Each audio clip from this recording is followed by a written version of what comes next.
babae po yung anak ko. So, yung 500 na binigay ko sa iyo, sige, dagdagan ko na ha, para mailipat mo na yung anak mo. Bigyan kita 2,000 ha.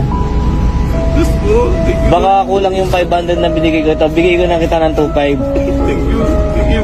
Hindi, para lang at least mapagamot mo na yung anak mo ha. Thank you po.